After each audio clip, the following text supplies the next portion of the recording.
our channel. Today Bible verse in Tamil.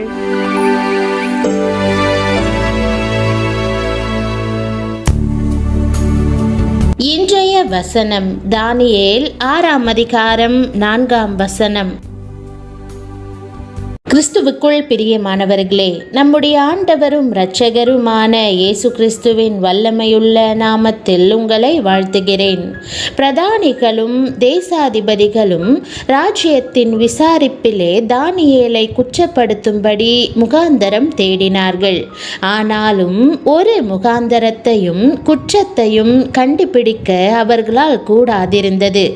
அவன் உண்மையுள்ளவனாயிருந்தபடியால் அவன் மேல் சுமத்த யாதொரு குற்றமும் குறைவும் காணப்படவில்லை என்ற வாக்குத்தத்த வசனத்தை இன்று நாம் தியானிப்போம். வெற்றியின் ரகசியம் என்பது உண்மையிலும் நேர்மையிலும் உத்தமத்திலும் தான் இருக்கிறது. நீங்கள் கொஞ்சத்திலே உண்மையுள்ளவர்களாயிருந்தால் கர்த்தர் அநேகத்தின் மேல் உங்களை அதிகாரியாய் வைப்பார். பொய் சொல்லி ஏமாற்றுகிறவனின் தொழில் ஒரு நாளும் சிறப்பதில்லை. காலம் கடந்து செல்லும் போது அவன் படுதோல்வியை சந்திப்பான். நம் கர்த்தர் உண்மையுள்ளவர். அவரை நேசிக்கிற எல்லா பக்தர்களும் உண்மையுள்ளவர்களாகவே காணப்படுகிறார்கள். இன்று தானியேலை குறித்து தியானிப்போம். தானியேலிடமிருந்து நீங்கள் கண்டறியக்கூடிய வெற்றியின் ரகசியம் என்ன? அவர் கர்த்தருக்கு முன்பாகவும் மனுஷருக்கு முன்பாகவும் உண்மையானவராகவும் உத்தமமானவராகவும் காணப்பட்டார். மனசாட்சிக்கு கலங்கமில்லாத உத்தம ஜீவியம் செய்தார். தானியேலிடம் குற்றம் கண்டுபிடிக்க ஒரு கூட்டம் சுற்றி சுற்றி வந்தது. எரிச்சலின் ஆவிகளோடு கொடுமையானவர்கள் சீறிக்கொண்டு வந்தார்கள். அவர்கள் சாதாரணமானவர்கள் அல்ல. வேதம் சொல்லுகிறது, பிரதானிகளும் குற்றப்படுத்தும்படி முகாந்தரம் தேடினார்கள். ஆனாலும் ஒரு முகாந்தரத்தையும் குற்றத்தையும் கண்டுபிடிக்க அவர்களால் கூடாதிருந்தது. சாத்தானுடைய பெயர்களில் ஒன்று குற்றம் சுமத்தும் பொருட்டு குற்றஞ்சாட்டுகிறவன் என்பதாகும். குற்றஞ்சாட்டுகிற ஆவி சாத்தானிடத்திலிருந்தே வருகிறது. குறை கூறி குற்றஞ்சாட்டுகிறவர்கள் விழுந்து போன நிலைமையில் இருக்கிறார்கள் என்பதே நிதர்சனமான உண்மை. குற்றஞ்சாட்டுகிறவர்களை பிசாசின் ஊழியக்காரர்கள் என்று கூட அழைப்பதுண்டு. ஆனால் தானியேலோ கர்த்தருக்கு முன்பாகவும் மனுஷருக்கு முன்பாகவும் ராஜாவுக்கு முன்பாகவும் உண்மையுள்ளவராய் காணப்பட்டார். கர்த்தருடைய வாக்குத்தத்தம் என்ன? நீ கொஞ்சத்திலே உண்மையாயிருந்தாய், அநேகத்தின் மேல் உன்னை அதிகாரியாக வைப்பேன் என்பதே. சிறையிருப்பிலே பாபிலோனுக்கு வந்த தானியேலின் உண்மையை கர்த்தர் கண்டார். ராஜாவின் போஜனத்தினாலும் திராட்சரசத்தினாலும் தன்னை தீட்டுப்படுத்திக் கொள்வதில்லை என்ற உண்மையான உறுதிப்பாட்டை கண்டார். ஆகவே அநேகத்தின் மேல் அதிகாரியாக்கினார். பல ராஜாக்கள் வந்தார்கள், மறைந்தும் போனார்கள். ஆனால் தானியேலோ மேலும் மேலும் உயர்த்தப்பட்டு மேன்மையான ஸ்தானத்திற்கு கடந்து வந்தார். தானியேலின் வாழ்க்கை முட்களுக்குள்ளே காணப்படும் லீலி புஷ்பம் போல இருந்தது.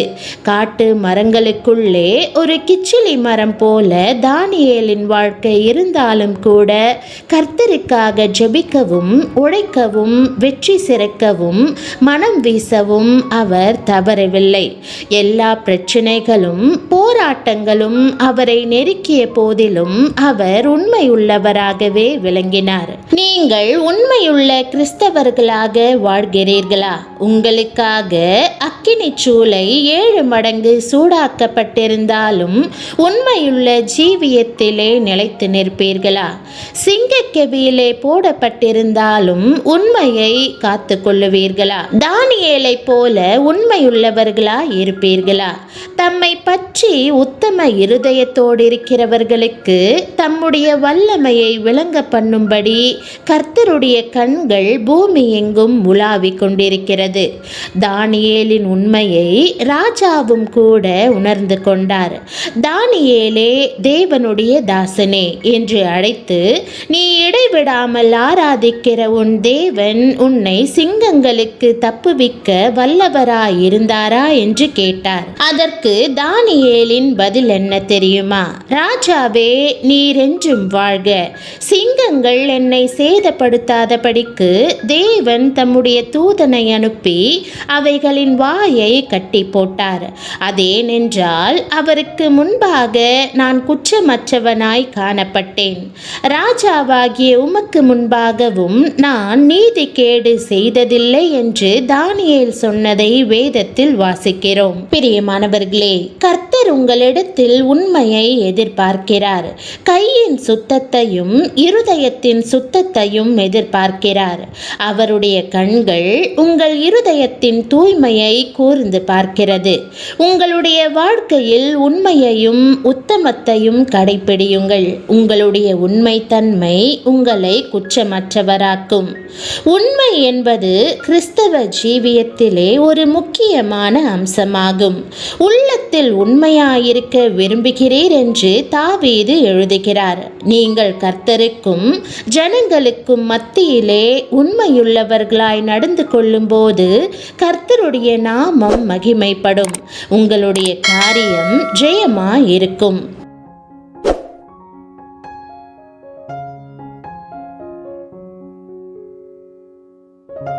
ஜெபம். கிருபையும் இரக்கமும் நிறைந்த என் பரலோக தந்தையே, உம்முடைய வசனத்தின் மூலம் என்னோடு பேசியதற்காக உம்மை ஸ்தோத்தரிக்கிறேன். இப்போதும் என்னுடைய வாழ்க்கையை உம்முடைய அன்பின் கரங்களில் சமர்ப்பிக்கிறேன். என்னுடைய குறைகள் எல்லாவற்றையும் தயவாய் மன்னியும். என் வாழ்விலிருந்து எல்லா அநீதிகளையும் அகற்றும். என்னுடைய இருதயத்தை உம்முடைய பிரசன்னத்தால் நிரப்பும். முழு இருதயத்தோடும் உம்மை ஜாக்கிரதையாய் தேடுவதற்கு எனக்கு உதவும். நீர் எனக்கு உண்மையுள்ளவராயிருப்பது போல் நான் உமக்கு உண்மையாயிருக்க எனக்கு உதவும். தானியேலை போல நானும் என் வாழ்வில் உமக்கு உண்மையுள்ளவளாயிருக்க உதவி செய்யும். நீர் தானியேலை அவருடைய உண்மையை பார்த்து ஆசிர்வதித்தது போல என்னையும் உண்மையுள்ள மனுஷியாய் மாற்றும். என் குறைவுகள், அநியாய அக்கிரமங்கள், உமக்கு பிரியமற்ற காரியங்கள் எல்லாவற்றையும் இப்பொழுதே உமது சமூகத்தில் அறிக்கையிடுகிறேன். என்னை மன்னித்து ரட்சித்து உண்மையுள்ளவளாய் மாற்றும். உண்மையுள்ள மனிதனை நீர் பூரணமாய் ஆசிர்வதிப்பதற்காக உமக்கு நன்றி. உம்முடைய சித்தம் என் வாழ்க்கையில் நிறைவேறட்டும். உம்மோடு உறுதியான சிநேகத்தை வளர்த்து கொள்ளவும் என்னுடைய வழிகள் எல்லாவற்றிலும் உமக்கு பிரியமாயிருக்கவும் எனக்கு உதவும். என் வாழ்க்கையை முற்றிலுமாய் மாற்றும். தானியேலை நீர் ஆசிர்வதித்தது போல என்னையும் ஆசிர்வதியும். என் தாழ்மையான ஜெபத்தை கேட்பதற்காக உமக்கு கோடான கோடி நன்றி. இயேசுவின் நாமத்தில் ஜெபிக்கிறேன் நல்ல பிதாவே, ஆமேன். என் ஆத்துமாவே கர்த்தரை ஸ்தோத்திரி. என் முழு உள்ளமே அவருடைய பரிசுத்த நாமத்தை ஸ்தோத்திரி. என் ஆத்துமாவே கர்த்தரை ஸ்தோத்திரி. அவர் செய்த சகல உபகாரங்களையும் மறவாதே, ஆமேன். கர்த்தராகிய இயேசு கிறிஸ்துவினுடைய கிருபையும் தேவனுடைய அன்பும் பரிசுத்த ஆவியினுடைய ஐக்கியமும் உங்கள் அனைவரோடும் கூட இருப்பதாக, ஆமேன். தேவனுடைய நாமம் மகிமைப்படுவதாக, ஆமேன்.